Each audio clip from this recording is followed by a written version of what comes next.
that Joe Biden did not ban the sale of gas stoves. The sale of gas stoves has not been prohibited.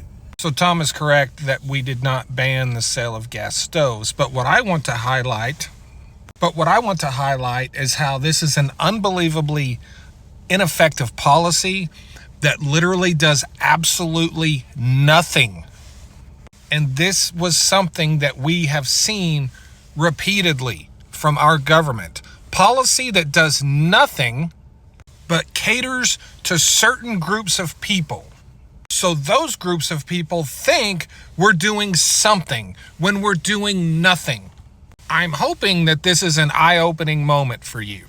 So this was a new federal standard for gas stoves, basically around the emissions of gas stoves. Here's the ridiculous part. 97% of gas stoves are already compliant and would not be impacted by these new standards. 97%. Why are we writing new standards when 97% of the things we have are already compliant and simply improving? Secondly, 77% of gas stoves are compliant.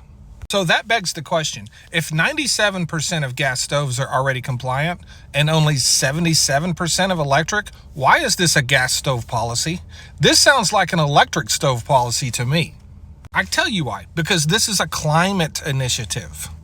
This is a narrative. This isn't a gas stove policy at all. 97% of gas stoves are good. This is an electric stove policy, first of all. Secondly, or is it thirdly? Either way, this is going to save Americans $1.6 billion on their energy bills over the next 30 years. What does that mean per household? If we were only talking about households that had gas stoves, there's 50 million households in this country with gas stoves. If we were only talking about them, this policy would save them $1 a year. $1 a year. But 97% of gas stoves are good and 77% of electric stoves are good. That means this savings is not just spread to people that have gas stoves, it's spread to everyone. So that puts your savings at about 40 cents a year. This policy is going to save you 40 cents a year. Aren't you excited? Aren't you excited? Another selling point of this policy was the unbelievably harmful effects of gas stoves. Gas stoves cause asthma, and that unalives people. Here's the problem with that. I don't know how they did this study, but here's my issue. The states with the highest percentage of people that use gas stoves, for some reason, have some of the lowest rates of asthma in this country. Now, I'm certainly not making the claim that gas stoves prevent asthma. No, that's not the claim I'm making. The claim I'm making is that if gas stoves cause asthma, then why is it in all the places where the most people use gas stoves have the least amount of asthma? For instance, the state of California, where 70% of the people in the state of California use gas stoves. It's like one of the highest in the country, by far. California has lower asthma rates than 42 other states. Highest use of natural gas stoves, better asthma rates than 42 other states. Look at a state like North Carolina, where 90% of the stoves are electric and 10% are gas. They have the same asthma rate as California. Yeah. So Nevada, they have a ton of natural gas stoves in Nevada, too. It's right there next to California.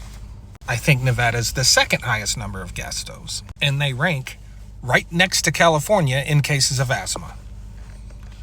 They are better than 41 other states in cases of asthma.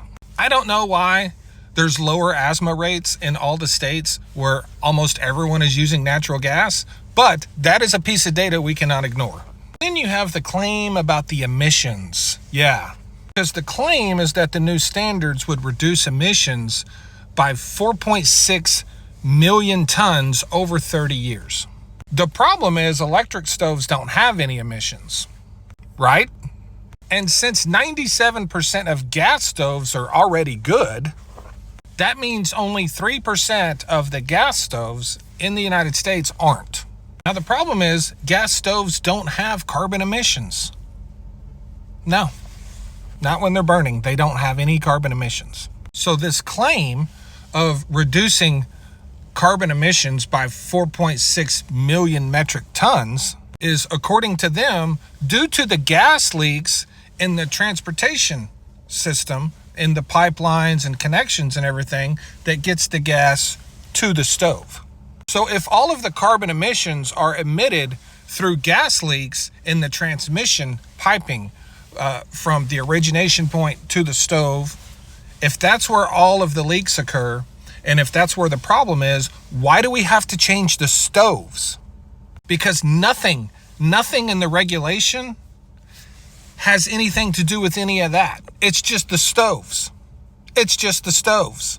Now, if the 4.6 million metric tons of carbon reduction is actually true, which I don't believe for 1 millisecond that it is, that would be the equivalent of taking 33,000 cars off the road over a period of 30 years. Not 33,000 cars off the road every year, not 33,000 one year, and the next year that goes up to 66, and the next year that goes up to 99. No.